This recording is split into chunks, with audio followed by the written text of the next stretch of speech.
તો hello guys, સ્વાગત છે તમારું અમારા નવા બ્લોગમાં। તો મિત્રો અમે જઈ રહ્યા છીએ આજે ફરવા। તો ફાઇનલી પ્લાનિંગ નથી કર્યો એક્ઝેક્ટ ક્યાં જવું, જોઈએ છીએ, તમને બતાવીએ। તો મળીએ મિત્રો।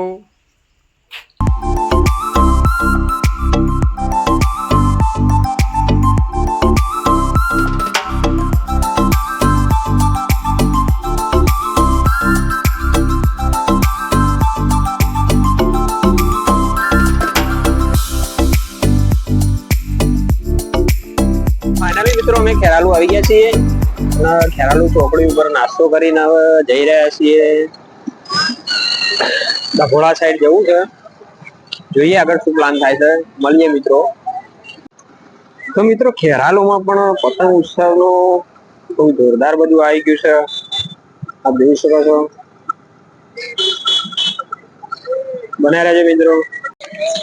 તો મિત્રો આપ જોઈ શકો છો આ ખેરાલુ ચોકડી છે, વૃંદાવન ચોકડી છે, બહુ જોરદાર માહોલ છે,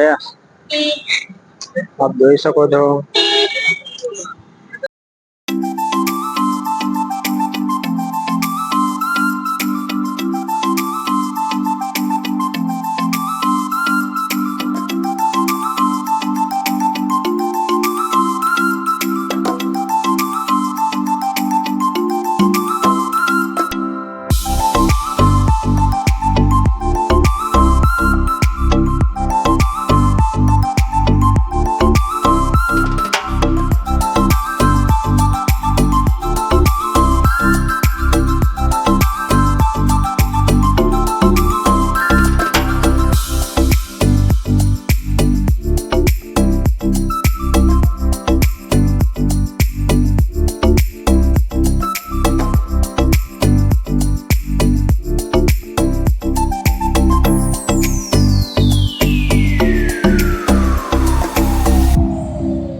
તો ફાઇનલી મિત્રો આપણે પહોંચી ગયા છીએ સ્થળ ઉપર અને અમારા વિષ્ણુભાઈ પ્લાન બનાવી દીધો। તો વિષ્ણુભાઈ આપણે જો આવ્યા છીએ કાયળોમાં।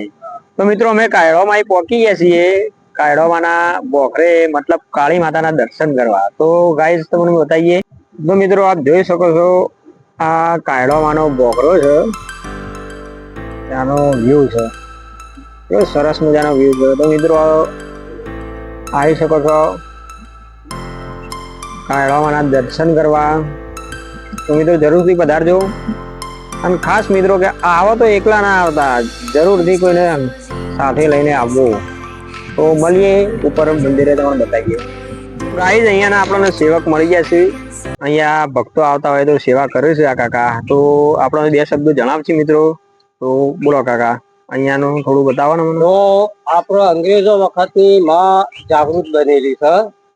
અંગ્રેજો વખત માં યુદ્ધ લડી હતી, જે અંગ્રેજો ફાયરિંગ કરતા હતા ને તારા મોહી ફુવારા છૂટતા હતા અને ડભોળા વાળાને 7 વખત અંગ્રેજો હરગાવી અને એ માની ગુફામાં આવી બસાયેલા। અને એનો અક્ષર આવે છે દિવાહાનો ધામધૂમ, પહેલો જ અક્ષર માનો આવે છે, પછી દેવી દેવતાનો આવે છે। 8 મહિનાના છેલ્લા દિવસનો અમાવાસનો મેળો ભરાય છે માનો ધામધૂમ। જો ભક્તો આવી છે એ મનની ઈચ્છાથી પરંપરા કોઈ બાધા કોઈ બાધા કોઈની ચાલતી નહીં, એ ભાવથી માનતા છે, શ્રદ્ધા છે। અને 500 પેડાનો પરંપરા છે અને 500 જીનો થાનનો છે। જે ભક્તોની જે ભક્તિ શક્તિનું માનો આશીર્વાદ વાસી મારા છે એનો પરંપરા થાય। આ સુધી મેં 2 વર્ષથી માની સેવા કરતો રહ્યો છું, આ સુધી કોઈ ભક્તોનો નિરાશ થવા નહીં દીધા હોય, નહીં અપવા નહીં કોઈ બાધા, નથી પરંપરા તો મારો આશીર્વાદ। મિત્રો કોઈ દવા ના મટાડે, માસ સદાય મટાડે છે। આ નગરીમાં આવ્યા પછી એનો પરંપરા આશીર્વાદ માં રસા મળે। તો મિત્રો આ કાકાનું કેવું છે તો આપ જોઈ શકો છો, બરોબર. તો આપણે પણ આવી શકો છો અને માતાજીના દર્શન કરવા એકવાર જરૂરથી મુલાકાત લેજો. અને અંદર કોઈ ગુફા છે માતાજીની, તો મિત્રો તમને જઈને બતાવીએ. તો ચલો ઉપર જઈને મળીએ મિત્રો. તો મિત્રો પહેલા વીર મહારાજનું મંદિર આવે છે નીચે પગથિયા, પહેલા પગથિયાથી ચાલુ થાય છે. તો સારું કરજો વીર મહારાજ દાદાનું મંદિર છે. અને મિત્રો અહીંયાથી મિનિમમ 150 પગથિયા હશે, આપ જોઈ શકો છો.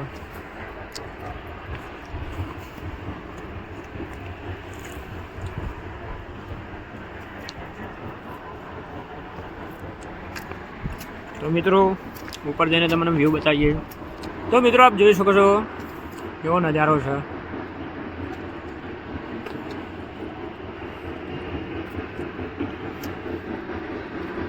અહીંયાનો વ્યૂ છે ગાઈઝ.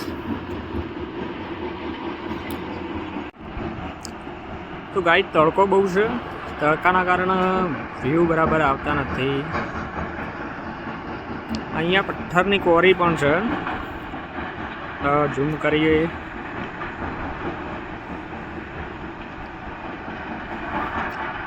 અહીંયા પથ્થરનું કામકાજ ચાલે છે ગાઈઝ. તો માના દર્શન કરવા જરૂરથી આવજો. તો બતાવીએ અંદર જઈને તમને.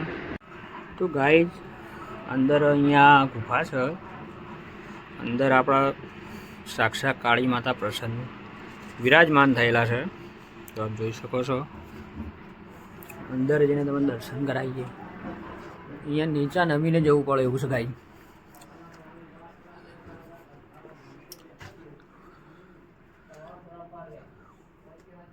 આપ જોઈ શકો છો અંદરનો નજારો. અહીંયા માતાજી સાક્ષાત વિરાજમાન છે.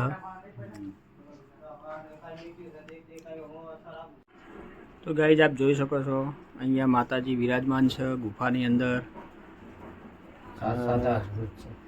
આ માતાજી આપણો ધૂણી છે, આ મારા સેવક છે માતાજીના. તો મિત્રો જરૂરથી મુલાકાત લેજો, દર્શન કરવા આવજો. તમારા મનની મનોકામના પૂર્ણ કરશે મા કાળી. તો જરૂરથી પધારજો. તો મળીએ ગાઈ. તો ગાઈઝ આપ જોઈ શકો છો આ નીચેનો નજારો છે, બહુ સરસ મજાનો વ્યૂ છે અહીંયા. તો મુલાકાત લેવા જરૂરથી આવજો મિત્રો.